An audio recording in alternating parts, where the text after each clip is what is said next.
Siswa sekolah dasar mengalami dalam rekaman video terlihat aksi perundungan terjadi menggunakan seragam. Seorang anak yang masih duduk di kelas 2. Apakah saat ini Indonesia darurat bullying? Bullying jangan dianggap remeh. Jangan biarkan bullying merusak hari-harimu. Dunia pendidikan belakangan ini sedang diterpa isu-isu tidak sedap yang berkaitan dengan kasus perundungan atau bullying yang terjadi di beberapa daerah dan sekolah di Indonesia. Tentu kita masih ingat kasus pelajar di SMA Kota Bogor yang menjadi korban perundungan dan dipaksa masuk anggota geng.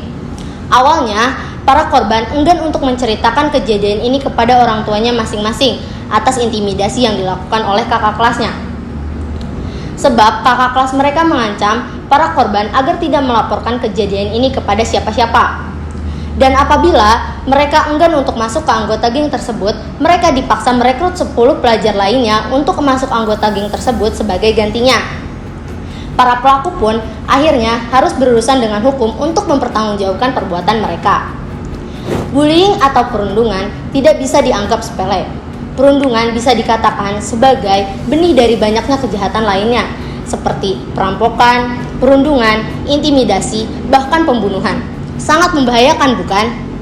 Dan tindakan ini ternyata terjadi di sekitar kita, di dekat kita, bahkan terjadi di lingkungan sekolah. Komisioner Komisi Perlindungan Anak Indonesia, Aris Adilaksono, menyatakan data pengaduan KPAI menunjukkan kekerasan anak pada awal 2024 sudah mencapai 141 kasus. Dari seluruh aduan itu, 35% terjadi di lingkungan sekolah atau satuan pendidikan.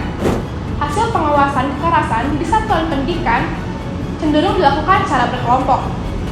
Kecurangan ini akibat lemahnya deteksi dini, tumbuhnya lingkar pergaulan yang berpengaruh negatif.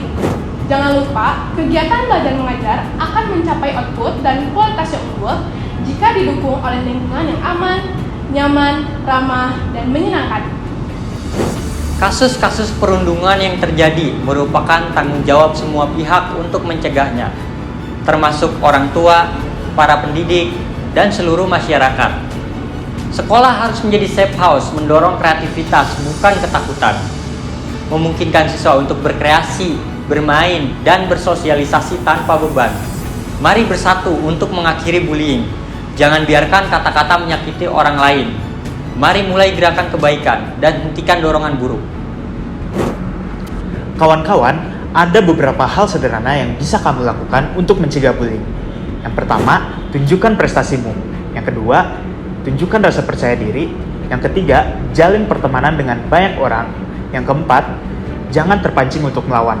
Yang kelima, jangan menunjukkan rasa takut atau sedih.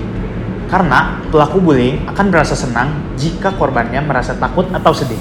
Maka dari itu, cara mencegah bullying yang paling efektif adalah dengan tidak menunjukkan rasa takut atau sedih. Jika kamu terus konsisten menunjukkan sikap itu, maka pelaku bullying makin lama akan mundur karena takut. Dan yang terakhir, laporkan pada pihak yang berwenang. Ayo kita hentikan bullying dan sebarkan cinta. Bullying hurt lives. Spread kindness. Be a friend, not a foe. Stop bullying now. Perundungan menyakiti kehidupan. Sebarkan kebaikan, jadilah teman, bukan musuh. Hentikan perundungan sekarang. Anda dan saya, kita semua harus mengambil langkah melawan bullying.